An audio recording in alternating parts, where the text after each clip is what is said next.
और अगर ये मासलेस पुली है तब ऊपर वाला टेंशन और नीचे वाला टेंशन बराबर होना चाहिए। यानी बच्चों मेरे 2t इक्वल होना चाहिए t के। और ये पॉसिबल है क्या? अभी तो हम लोग डिसाइड करेंगे कि दोनों का एक्सेलरेशन सेम है कि नहीं। तो बच्चों इस पर टेंशन t है और इस पर टेंशन 2t है, तो एक्सेलरेशन सेम नहीं होगा। t की जगह पे 15 रख दो तो बताओ a कितना मिलेगा? तो a मिल जाएगा बच्चों 15 माइनस 10। हाय बच्चों, कैसे हैं आप? Welcome to rescue course by physics. अब बच्चों अभी हम 2 ब्लॉक सिस्टम के बारे में देख रहे थे जिसमें दोनों ब्लॉक्स का एक्सेलरेशन सेम नहीं था। और पहचानने का तरीका क्या है? तो अगर ब्लॉक्स पे टेंशन सेम नहीं है तो समझ लेना उसमें एक्सेलरेशन भी सेम नहीं होगा। ठीक है, तो चलिए लास्ट लेक्चर में हमने कुछ क्वेश्चंस किए थे, इसमें हम कुछ और क्वेश्चंस करते हैं। जिसमें एक क्वेश्चन ये है, वीडियो पॉज करो, ट्राई करो जल्दी से। हो गया बच्चों? देखते हैं। तो हमको बताना क्या है? तो फोटो तो सामने दिया हुआ है और हमको बताना है 2 kg वाले ब्लॉक का एक्सेलरेशन क्या होगा। और ध्यान से देखो बच्चों, तो ऑप्शन में ना जी दिया हुआ है। यानी जब आप ग्रेविटेशनल फोर्स लिखेंगे तो इसको 40 ना लिख के हम लोग 4g लिखेंगे, क्योंकि आप जानते हैं m मास के ऑब्जेक्ट पे ग्रेविटेशनल फोर्स mg लगता है ना। ठीक उसी तरीके से इसका जो ग्रेविटेशनल फोर्स होगा नीचे में ऐसा 2g हो जाएगा। सही है। फिर धागे में टेंशन लिखो तो टेंशन t, यहाँ भी टेंशन t, यहाँ भी टेंशन t, लेकिन बच्चों तब यहाँ टेंशन 2t होगा। ठीक है, अच्छा इस पर इधर नॉर्मल लगेगा।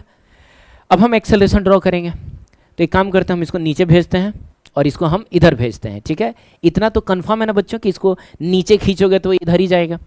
तो ये गलती मत करना कि इसको नीचे और इसको भी नीचे भेज देना। अगर ये गलती करनी है तो दूसरा मेथड इस्तेमाल करना, जिसमें याद हम 3 इक्वेशन लिखा करते थे, वो यूज करना। उसमें तुम जिधर भेजोगे अगर अगर एक्सेलरेशन पॉजिटिव आ गया तो समझ लेना तुमने डायरेक्शन सही लिया, नेगेटिव आ गया तो डायरेक्शन पलट लेना। इस वाले मेथड में जब आप तीसरा इक्वेशन नहीं लिख रहे हैं तो इतना कॉमन सेंस होना चाहिए कि ये नीचे जाएगा तो ये ऊपर ही जाएगा, अच्छा है ये नीचे जाएगा तो ये ऊपर ही जाएगा। ठीक है, ये जरूर देख लेना। ठीक है बच्चों, तो एक काम करते हैं, हम लोग अभी डायरेक्ट एक्सेलरेशन थोड़े लिखेंगे, अभी तो हम लोग डिसाइड करेंगे कि दोनों का एक्सेलरेशन सेम है कि नहीं। तो बच्चों इस पर टेंशन t है और इस पर टेंशन 2t है, तो एक्सेलरेशन सेम नहीं होगा। और हमने देखा था for 2 block system acceleration inversely proportional to tension. इसका मतलब जो रेशियो टेंशन का होगा उसका उल्टा रेशियो एक्सेलरेशन का होगा। तो बच्चों टेंशन का रेशियो है 1:2 का, तो एक्सेलरेशन का रेशियो होगा 2:1 का। ठीक है, यानी इसका एक्सेलरेशन हो जाएगा 2a और इसका एक्सेलरेशन हो जाएगा a। तब तो बोलेंगे ना कि टेंशन है 1:2 तो एक्सेलरेशन है 2:1। अब बस driving force minus opposing force वाली बात करेंगे, लेकिन उससे पहले बच्चों फोर्सेस यहाँ आड़ी तिरछी हैं, तो हम फोर्सेस का कंपोनेंट तोड़ेंगे along the acceleration and perpendicular to the acceleration. तो टेंशन बेचारा पहले से ही अलोंग एक्सेलरेशन है, नॉर्मल पहले से ही परपेंडिकुलर टू एक्सेलरेशन है, mg का तोड़ा जाएगा इस केस में। तो बच्चों इसका एक कंपोनेंट जो इधर टूटेगा वो टूटेगा 2g और साइन थीटा, ये तो हमने याद ही किया है। और साइन 30 डिग्री की वैल्यू 1/2 होती है, तो 2 से 2 कैंसिल हो जाएगा और बच्चों अल्टीमेटली आपको बस g मिलेगा। ठीक है, एक कंपोनेंट इधर भी टूटेगा, तो इधर टूटेगा तो वो क्या हो जाएगा 2g and cos 30 degree. cos 30 degree की वैल्यू √3/2 होती है, तो 2 से 2 कटेगा और अल्टीमेटली आ जाएगा √3g। अब एक बात है बच्चों, इस डायरेक्शन में तो इक्विलिब्रियम है, तो अगर इक्विलिब्रियम है का मतलब इधर वाला फोर्स बराबर इधर वाला फोर्स, इसका मतलब बच्चों नॉर्मल इज इक्वल टू हो जाएगा √3g। हालांकि ये निकालने की जरूरत थी नहीं, लेकिन निकाल लिया हमने। इस डायरेक्शन में क्या है? तो एक्सेलरेशन है, जाहिर सी बात है ब्लॉक इधर जा रहा है 2a से, तो ड्राइविंग फोर्स t हो गया। अरे इधर जा रहा है तो ड्राइविंग फोर्स t हो गया, अपोजिंग फोर्स g हो गया, इज इक्वल टू मास बेचारे का 2 है और एक्सेलरेशन हम a इक्वेशन नंबर 1 कह दीजिए। इसके पास आते हैं, तो ये कहाँ जा रहा है? नीचे जा रहा है, तो ड्राइविंग फोर्स कौन सा? तो 4g होगा, 4g माइनस अपोजिंग फोर्स कौन सा? तो 2t इज इक्वल टू मास कितना? तो 4, एक्सेलरेशन कितना? तो a। अच्छा बच्चों मैं तो कहता हूँ कि यार इसमें से 2 कॉमन लेके इसको काट दो, तो ये 2g minus t is equal to कितना हो जाएगा? तो ये 2a हो जाएगा। और आप बस इक्वेशन नंबर 1 + 2 कर लीजिए तो पता चलेगा कि टेंशन से टेंशन ख़त्म हो गया। बोलना यार बच्चों, टेंशन यहाँ पॉजिटिव में, टेंशन यहाँ नेगेटिव में, ख़त्म हो गया ये। तो क्या बचा इधर? तो 2g बचा और माइनस g, तो इसका मतलब g हो गया। और इधर क्या है? तो 2a यहाँ भी है। एक मिनट बच्चों, कुछ तो गड़बड़ हो गया ना, क्या हो गया ये? पहला इक्वेशन ये था, दूसरा इक्वेशन ये था, सही है, हाँ ठीक है। तो फिर से बताओ जल्दी से। और टेंशन से टेंशन खत्म हो गया, 2g में से g गया तो g बचा, और यहाँ 2a है और यहाँ भी कितना है, तो 2a ही है, तो ये 4a हो जाएगा। सही है, तो यहाँ से आपको बताइए a इज इक्वल टू कितना मिला, तो आपको मिल जाएगा g divided by 4। Is it clear? g by 4 मिलेगा। लेकिन हमको किसका चाहिए, हमको तो 2 kg का चाहिए ना, तो 2 kg का जो एक्सेलरेशन हो तो 2a है, यानी इस चीज़ को आपको 2 से मल्टीप्लाई करना पड़ेगा। बोलो बच्चों। तो बात करें अगर हम एक्सेलरेशन ऑफ 2 kg ब्लॉक की बच्चों, तो वो ना 2a है, 2a यानी 2 इंटू जी बाई 4। अब ये 2 से 4 2 टाइम में जाएगा और अल्टीमेटली आपको आपका आंसर मिलेगा g बाई 2। इसका मतलब ऑप्शन नंबर बी सही है। ठीक है, सही है। तो ये है, आगे बढ़ते हैं। इसमें क्या कह रहा है, तो हमको पता करना है कि दोनों ब्लॉक्स का एक्सेलरेशन क्या होगा। इसको हम लोग ए कह देते हैं और इसको हम लोग बी कह देते हैं, ठीक है। और इलोंगेशन कितना होगा, ठीक है। तो ऐसे में सिस्टम को जब तुम छोड़ोगे तो जब धागे में टेंशन आएगा, तनाव आएगा, तो ये इलोंगेट होगा। तो जिस समय इसमें जितना इलोंगेशन होना था हो चुका है, मतलब मैक्सिमम इलोंगेशन हो चुका है, उस समय आपको बताना है कि दोनों का एक्सेलरेशन कितना है और इसमें इलोंगेशन कितना है। तो मैंने हिंट आपको दिया था कि आप ना इस स्प्रिंग को भी स्ट्रिंग ही मान के चलो शुरू में।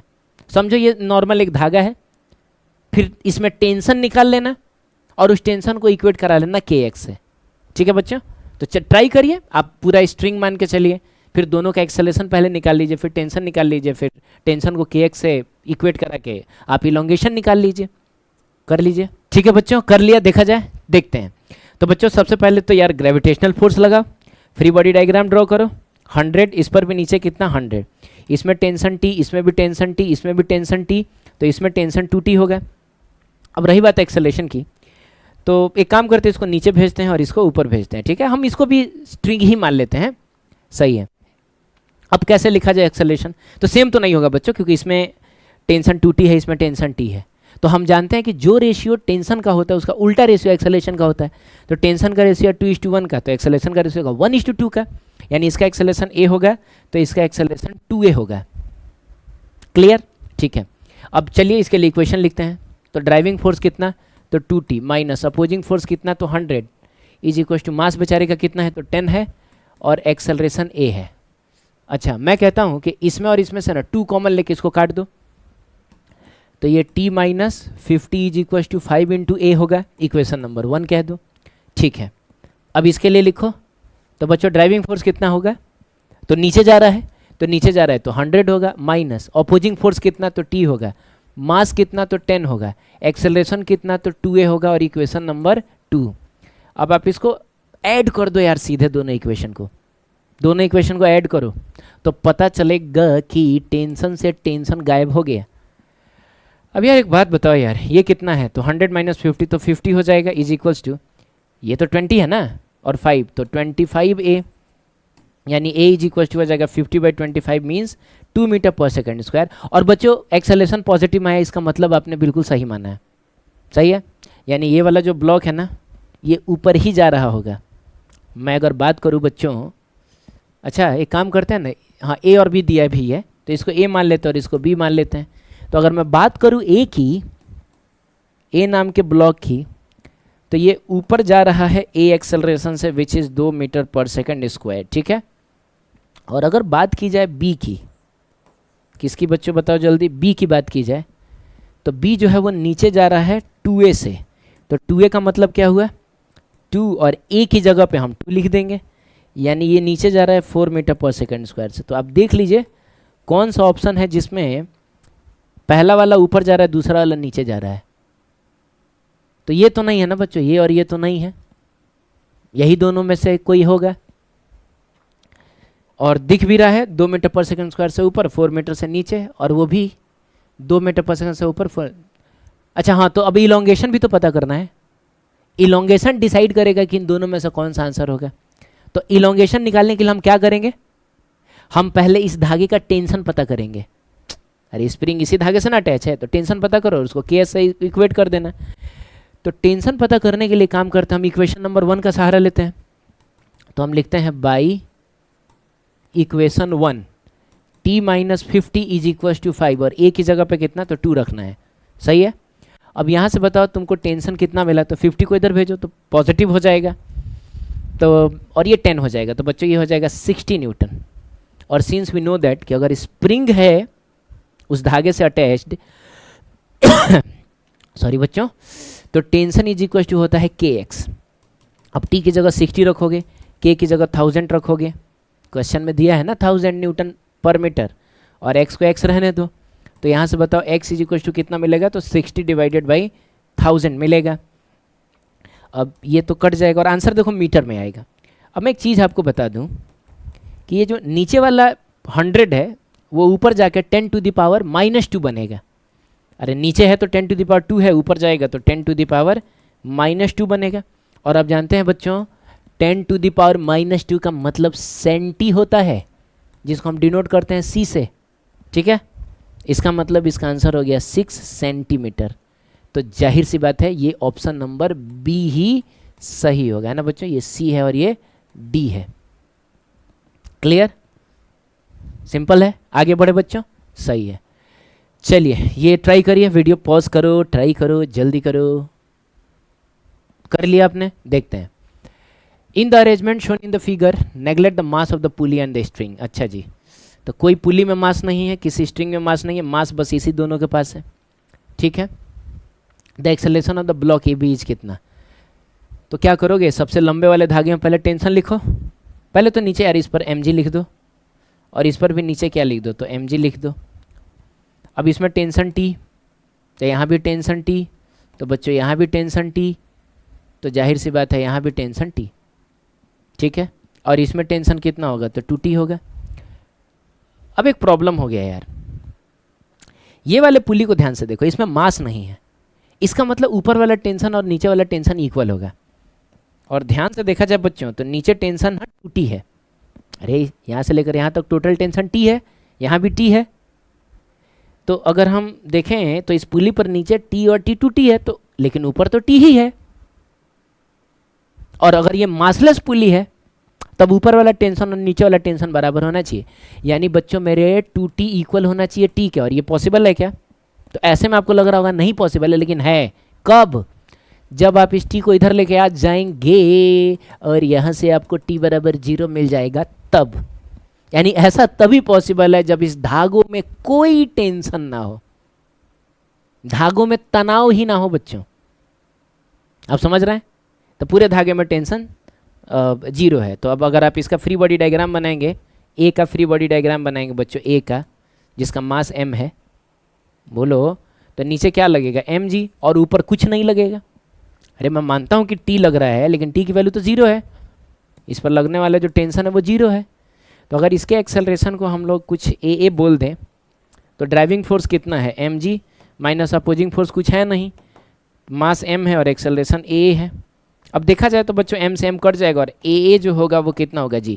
तो मैं कह रहा हूँ कि यार ये सब करना थोड़े था यार, जैसे ही हमको पता चला कि टेंशन 0 है, तो हमको पता है कि अगर टेंशन लग नहीं रहा है इसका मतलब सिर्फ ग्रेविटेशनल फोर्स लग रहा है। और सिर्फ ग्रेविटेशनल फोर्स अगर लगे, सिर्फ अगर ग्रेविटेशनल फोर्स लगे, तो बच्चों ऐसे केस में जो एक्सेलरेशन होता है वो जी होता है। जैसे इस पेन को अगर मैं छोड़ूं तो किस एक्सेलरेशन से गिरेगा, जी एक्सेलरेशन से। तो हम मुँह ज़बानी बता सकते थे कि एक्सेलरेशन जी। इवन अगर हम इसकी भी बात करें, अगर हम बी नाम के ब्लॉक की भी बात करें बच्चों, तो नीचे mg, और मैं मानता हूं कि ऊपर 2t लग रहा है, लेकिन t तो 0 है ना, तो यानी इस पर भी सिर्फ ग्रेविटेशनल फोर्स लग रहा है।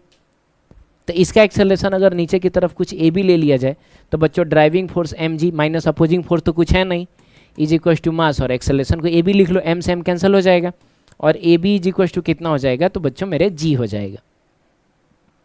यानी दोनों जी से गिरेगा, यानी इसका ऑप्शन कौन सा सही रहेगा, सी। कुछ तो बोलो यार। और मैं कह रहा हूँ कि सब करना थोड़े था, जैसे ही हमको पता चला ना टेंशन 0 है, यानी इन दोनों ब्लॉक्स पे सिर्फ ग्रेविटेशनल फोर्स लग रहा है, और सिर्फ ग्रेविटेशनल फोर्स लगे तो वो चीज़ जिसके पास मास हो, जाहिर सी बात है यार अगर मास हो तो वो जी एक्सेलरेशन से गिरता है, यानी दोनों का आंसर जी हो जाएगा। सही है, ठीक है। ये क्वेश्चन करो बच्चों। वीडियो पॉज करके पढ़ो कम से कम, क्या है कुछ भी ड्रॉ करो। कर लिया, देखते हैं। कह रहे हैं in the arrangement shown in the figure pulley A and B are massless. अच्छा जी, ये और ये तो मासलेस है। And the thread is inextensible. Inextensible का मतलब हुआ कि ऐसे क्या कहते हैं, इलोंगेट नहीं होगा, लमरेगा नहीं बच्चों, भोजपुरी में इसको लमरना कहते हैं। तो इलोंगेट नहीं होगा। Mass of the pulley C is M. ओहो, तो इन दोनों के पास नहीं है, लेकिन इसके पास मास है और इसका मास बच्चों एम है। ठीक है, चलिए। तो if the friction in all the pulley is negligible then acceleration of the pulley A B and C. अगर मान लीजिए कहीं कोई फ्रिक्शन नहीं है तो आपका एक्सेलरेशन बताना है। यार इसका एक्सेलरेशन तो जीरो होगा, ये पुली कहीं मूव करने नहीं जा रहा है, ये धागे से बंधा हुआ है। हमको पता है इस बेचारे का एक्सेलरेशन जो होगा, एक्सेलरेशन ऑफ पुली भी जीरो होगा। वो तो कमाल की बात है कि सब में देखो ना जीरो ही दिया हुआ है, यानी इससे कोई फ़ायदा हुआ नहीं, ये ढूंढ के आपको कोई फ़ायदा हुआ नहीं। ठीक है, चलिए बाकी का काम करते हैं हम। यही इसी को ब्लॉक की तरह ट्रीट करो तो नीचे की तरफ क्या लगेगा, तो mg लगेगा। और ये सबसे लंबे वाले धागे में टेंशन लिखा जाए तो बच्चों इसमें टेंशन टी, तो यहाँ टेंशन टी, तो जाहिर सी बात है यहाँ भी टेंशन टी होगा, टी होगा, टी होगा, सेम धागा है, टी होगा तो टी होगा। मतलब ये धागा जो है इस वाले पुली को ऊपर खींच रहा होगा तो इस वाले पुली को नीचे खींच रहा होगा। अब एक प्रॉब्लम फिर हो गया, अब इसके पास मास नहीं है। अरे बच्चों मास नहीं है तो ऊपर वाला टेंशन बराबर नीचे वाला टेंशन, पढ़ा है हम लोगों ने। मास होता तो ये नहीं बोलते, ऐसा हम तब बोलेंगे जब मास ना हो, इसके पास मास ना हो, यानी 2t is equal to T. और बच्चों मेरे अभी अभी हमने देखा कि 2t is equal to T का मतलब ये हुआ कि t इधर आ जाएगा और tension is equal to zero हो जाएगा, यानी पूरे सिस्टम पे मतलब कहीं किसी धागे में कोई टेंशन नहीं होगा। अब अगर हम इसकी बात करें तो देखा जाए तो इधर लग रहा था क्या बच्चों मेरे, टी लग रहा था, इधर टी लग रहा था, लेकिन ये भी टी जीरो होगा और ये भी टी जीरो होगा, और नीचे क्या लग रहा था mg। अब ये मान लो नीचे किसी, इसका नाम सी है ना, तो ac एक्सेलरेशन से जा रहा है, मास बेचारे का m है, तो ड्राइविंग फोर्स कौन होगा, तो mg होगा। अपोजिंग फोर्स कुछ नहीं है, टेंशन नाम का है, सिर्फ किसी काम का नहीं है। तो is equal to mass m और एक्सेलरेशन ac, m से m कैंसिल होगा और ac इज इक्वल टू हो जाएगा कितना, तो g, ac is equal to हो जाएगा g। बात समझ में आई जी? ठीक है, अब हम इसकी बात करते हैं, इसकी बात। अब इसमें ट्विस्ट है बच्चों, आपको लग रहा होगा कि इस पर भी तो नेट टेंशन जीरो ही है ना, ऊपर की तरफ जीरो जीरो, नीचे भी जीरो जीरो, मतलब नीचे भी जीरो, तो इस पर भी टेंशन जीरो है तो इसका भी जी ही होना चाहिए। ऐसा नहीं है, क्योंकि इसके पास मास ही नहीं है। अरे बच्चों रे मास नहीं है तब तो mg भी नहीं लगेगा इस पे, तो ना इस पे टेंशन लग रहा है ना बेचारे पे mg लग रहा है, कोई फोर्स ही नहीं लग रहा है, फोर्स जीरो है। तो फोर्स जीरो तो एक्सेलरेशन भी जीरो नहीं। अब सुनो ध्यान से, ये बहुत बारीक चीज मैं आपको बता रहा हूं। हम जानते हैं F is equal to ma, तो फोर्स जीरो कब होगा, जब या तो मास जीरो हो जाए, ना तो एक्सेलरेशन जीरो हो जाए, ना तो दोनों जीरो हो जाए। तो फोर्स जीरो तो जरूरी नहीं है कि एक्सेलरेशन ही जीरो होगा, यह भी हो सकता है कि मास जीरो हो जाए। ठीक है, तो इस केस में बताओ क्या जीरो, मास ही तो जीरो है। तो अगर इसका मास जीरो है ना बच्चों, तब तो ऐसे ही फोर्स जीरो हो जाएगा। तो मे भी हो सकता है कि कहीं इसका एक्सेलरेशन जीरो ना हो, कुछ हो इसका एक्सेलरेशन, बोलो यार, कुछ हो बेचारे का एक्सेलरेशन। क्योंकि अगर मास जीरो है और एक्सेलरेशन कुछ है, फिर भी ये चीज तो जीरो ही होगा ना, और ये चीज जीरो होगा तो नेट फोर्स भी जीरो होगा, और सही में इस पर नेट फोर्स जीरो है, क्योंकि टेंशन भी जीरो और बेचारे पे लगने वाला mg भी जीरो। ठीक है, तो क्या हमने सीखा, एक बात बताओ, फोर्स जीरो तो एक्सेलरेशन जीरो कब, जब उस चीज के पास मास हो। मास ना हो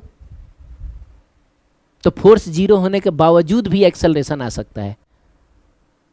बोलना बच्चों, अगर मास ही जीरो है तब तो ऐसे ही ये चीज जीरो हो गया, तब एक्सेलरेशन रह भी सकता है।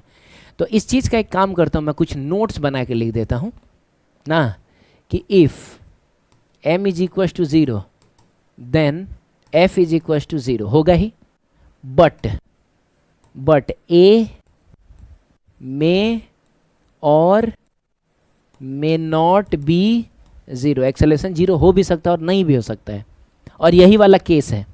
मास जीरो है तो ठीक है, फोर्स तो जीरो होगा और दिख भी रहा है, लेकिन एक्सेलरेशन जीरो हो भी सकता है और नहीं भी हो सकता है। तो सवाल है भाई, तो इसका एक्सेलरेशन हम कैसे निकालें? वही tension into acceleration, tension into acceleration कर लो। तो हमको तो पता है भाई कि ये नीचे जा रहा है किस एक्सेलरेशन से, जी एक्सेलरेशन से। अब इसको भी कहीं भेज लो, तो इसको तुम खींचोगे तो शायद कहीं ये ऊपर जाए, तो कर लो। अगर आंसर पॉजिटिव में आ गया तो हमने डायरेक्शन सही माना है, नेगेटिव में आ गया तो हमने गलत माना है, तो इसको हम लोग कुछ ए कह देते हैं।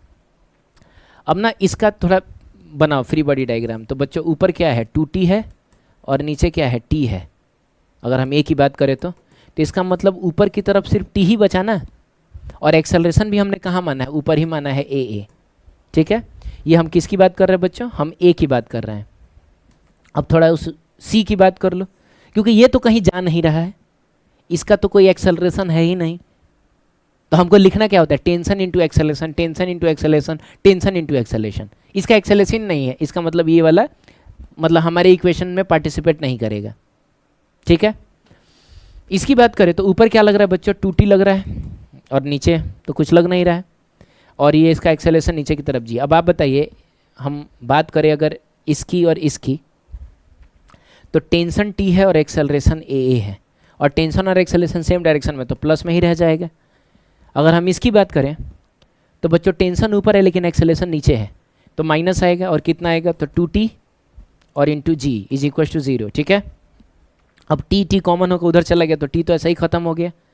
तो बच्चों एक्सेलरेशन ऑफ ए कितना आ जाएगा, तो ये आ जाएगा आपका 2g, और चूंकि पॉजिटिव आए इसका मतलब ये डायरेक्शन हमने सही माना है, ये सच में ऊपर ही जा रहा होगा। क्लियर है? तो आप बताइए 2g ऊपर जीरो, अब ऑप्शन नंबर ए ही सही है। मतलब ए बेचारा जो है ऊपर जा रहा है 2g से, बी कहीं जा नहीं रहा है, और सी जो है वो नीचे जा रहा है जी से, तो यही वाला ऑप्शन सही है। ठीक है, बिल्कुल सही है। चलो ठीक है, अब ये वाला करो। अब इसमें क्या किया है कि मैंने इसमें मतलब थोड़ा सा ट्विस्ट डाला है, इसमें 1 kg दे दिया, इसको 4 kg, और ये अभी भी मासलेस है। अब इसके पास मास हो चाहे ना हो, कोई फ़र्क पड़ेगा भी नहीं बच्चों, क्योंकि ये कहीं जा तो रहा नहीं है। तो बताइए जल्दी, हो गया? ट्राई कर लिया आपने? चलिए देखते हैं। अच्छा, हमको क्या क्या बताना था इसमें, हमको टेंशन भी बताना है ना। हाँ, टेंशन भी बताना है, दोनों का एक्सेलरेशन भी बताना है। तो सबसे पहले वही करेंगे ना, इसमें टेंशन t तो इसमें भी टेंशन t, तो बच्चों मेरे इसमें भी टेंशन t, तो यहाँ भी टेंशन t, तो यहाँ भी टेंशन t, तो यहाँ भी टेंशन t, तो यहाँ भी टेंशन t। चलिए नीचे कितना, तो 40 न्यूटन, नीचे कितना, तो 10 न्यूटन, भूल मत जाना, मास है तो ग्रेविटेशनल फोर्स लगेगा। और अब सुनो मेरी बात ध्यान से, अब ये मत कहना कि ऊपर 2t तो नीचे भी 2t, बिल्कुल नहीं। अब ऊपर वाला टेंशन और नीचे वाला टेंशन बराबर नहीं होगा। क्यों? क्योंकि अब इस चीज के पास मास है। क्या रे भाई, कब बोला जाता है ऊपर वाला टेंशन बराबर नीचे वाला टेंशन? जब पुली के पास मास ना हो। अभी पुली के पास मास है, तो बिल्कुल हम नहीं लिखेंगे 2t बराबर t, बिल्कुल नहीं। अरे ठीक है, अब हम आराम से प्रॉपरली सॉल्व करेंगे। ठीक है, इसको हम नीचे भेज देते हैं, इसको हम ऊपर भेज देते हैं, वो सब ठीक है। तो एक बात बताओ बच्चों, ऐसे ही सेकंड वाला मेथड ही यूज कर लेते हैं। हम इसको भेज देते हैं कहाँ, जहाँ मन करे भेज दो, ऊपर भेज दो ए से, और इसको भेज दो नीचे ए सी से। ठीक है, अब इसके लिए तुम इक्वेशन लिखो, तो क्या लिखोगे? ड्राइविंग फोर्स कौन सा है, 2t है, माइनस अपोजिंग फोर्स कौन है, तो t और 10 न्यूटन दोनों है, तो t plus 10 is equal to mass 1 और एक्सेलरेशन कितना, तो a। ठीक है, अब ये 2t में से t गया बच्चों, तो t मिला, और माइनस 10 इज इक्वल टू कितना, तो a। इक्वेशन नंबर 1 बोल दो। अब इसको देखो, तो ये नीचे जा रहा है, तो ड्राइविंग फोर्स 40 हो गया, माइनस अपोजिंग फोर्स कितना, हाँ तो देखो t मिल के 2t हो जाएगा, तो ये हो जाएगा आपका 2t इज इक्वल टू मास कितना है, तो 4 है, और एक्सेलरेशन कितना है, तो हमने इसका ac माना है। ठीक है, इक्वेशन नंबर 2 बोल दो। नहीं, मैं तो कहता हूँ बच्चों, इसमें से 2 कॉमन लेके इसको काट दो, तो ये हो जाएगा 20 minus t is equal to कितना, तो 2ac। ठीक है, इक्वेशन नंबर 2। अब एक तीसरा इक्वेशन ढूंढना पड़ेगा, तो वही कर लेते हैं, tension into acceleration, tension into acceleration. तो बताओ बच्चों, इसमें टोटल टेंशन कितना है, तो ऊपर 2t और नीचे t, इसका मतलब ऊपर में t है और एक्सेलरेशन भी ऊपर ही है। बोलो बच्चों, अगर हम a की बात करें तो इस पर टेंशन ऊपर t है और एक्सेलरेशन जो है वो भी ऊपर ही है, जिसको हमने a कहा है, ठीक है। और अगर हम इस c की बात करें बच्चों, तो इस पर टेंशन ऊपर की तरफ 2t है और एक्सेलरेशन नीचे की तरफ ac है, ठीक। तो टेंशन इंटू एक्सेलरेशन करो और दोनों ऊपर है तो पॉजिटिव ही रहेगा, इसमें एक ऊपर एक नीचे है तो नेगेटिव हो जाएगा, और 2t इंटू कितना ac इज इक्वल टू 0। और मैं कहता हूँ कि t कॉमन लेके उधर भेज दो, ख़त्म कहानी। तो a minus 2ac is equal to कितना, तो 0 हो जाएगा। देख रहे हो, मतलब सिंपल वही कॉन्सेप्ट है जो ब्लॉक्स वाला था, ठीक है। अब किया क्या जाए बच्चों मेरे, तो एक काम करते हैं हम लोग यहाँ से, बहुत तरीका है सॉल्व करने का, आप अपने तरीके से करिएगा, मुझको ठीक लगता है ये। मैं ये करता हूँ कि यहाँ से, कहाँ से, तो बच्चों मेरे यहाँ से मैं ना, अच्छा a की वैल्यू तो पहले ही से दिया हुआ है, या लिख भी लो, a जो है वो कितना है बताओ, t माइनस 10 है, तो इसको, और यहाँ से ac की value which is 20 minus t divided by 2। अब ये ला के पुट कर लो इसमें, तो ला के जब तुम पुट करोगे तो a की जगह पे कितना आ जाएगा, t माइनस 10 आ जाएगा माइनस 2, और ac की जगह कितना आ जाएगा, तो 20 माइनस t और डिवाइडेड बाई 2 हो जाएगा। बोलो बच्चों, ऐसा करके हो गया, ठीक है। एनी प्रॉब्लम, कोई प्रॉब्लम है आपको? प्रॉब्लम तो लग नहीं रहा है कि है, तो ठीक है, कोई बात नहीं, आगे बढ़ते हैं और इज इक्वल टू 0 करते हैं। अब इसे ये कैंसिल हो जाएगा। अब आप बताइए, t माइनस 10 और ये माइनस अंदर जाएगा तो इसको माइनस बना देगा, लेकिन इसको प्लस बना देगा, इज इक्वल टू 0, ठीक है। अब ये 2t है, तो 2t माइनस कितना 30 इज इक्वल्स टू 0, और यहाँ से t इज इक्वल्स टू मिल गया 15 न्यूटन। तो 15 न्यूटन बच्चों देखा जाए तो इसमें है और इसमें है, तो इन्हीं दोनों में से कोई होगा। अब एक्सेलरेशन निकाल लीजिए, तो कैसे निकलेगा, तो इसको इक्वेशन नंबर 1 बोल दो, इसको इक्वेशन नंबर 2 बोल दो। तो बाई इक्वेशन 1 t की जगह पे 15 रख दो, तो बताओ a कितना मिलेगा, तो a मिल जाएगा बच्चों 15 minus 10 is equals to 5 metre per second square, और पॉजिटिव आ गया, इसका मतलब सही है, यानी a जो होगा वो हमने ऊपर भेजा था तो ऊपर ही जा रहा होगा। सिमिलरली अगर आप ac निकालना चाहते हैं, ये तो कहीं जाएगा नहीं बच्चों, तो हम इसकी और इसकी ही बात करेंगे सिर्फ। तो 20 माइनस t की जगह पे कितना 15 और डिवाइडेड बाई 2 मीटर पर सेकंड स्क्वायर, तो मिला जुला के 20/5 डिवाइडेड बाई 2 आ जाएगा, और 2.5 मीटर पर सेकंड स्क्वायर, और ये भी पॉजिटिव आया। इसका मतलब हुआ कि हमने इसका डायरेक्शन भी सही माना है। तो बताइए हमने इसको कहाँ भेजा था, तो नीचे भेजा था, यानी कि ये नीचे ही जाएगा। तो कौन सा ऑप्शन सही होगा बच्चों, तो ऑप्शन नंबर डी सही हो जाएगा, ठीक है, ऑप्शन नंबर डी सही हो जाएगा, ठीक है ना। तो चलिए मिलते हैं फिर नेक्स्ट लेक्चर में, और हमने बहुत अच्छे खासे क्वेश्चंस कर लिए 2 ब्लॉक सिस्टम के। कोई भी क्वेश्चन होगा तो अब आप कर सकते हैं, ठीक है बच्चों। तो मिलते हैं नेक्स्ट लेक्चर में, तब तक के लिए थैंक यू सो मच।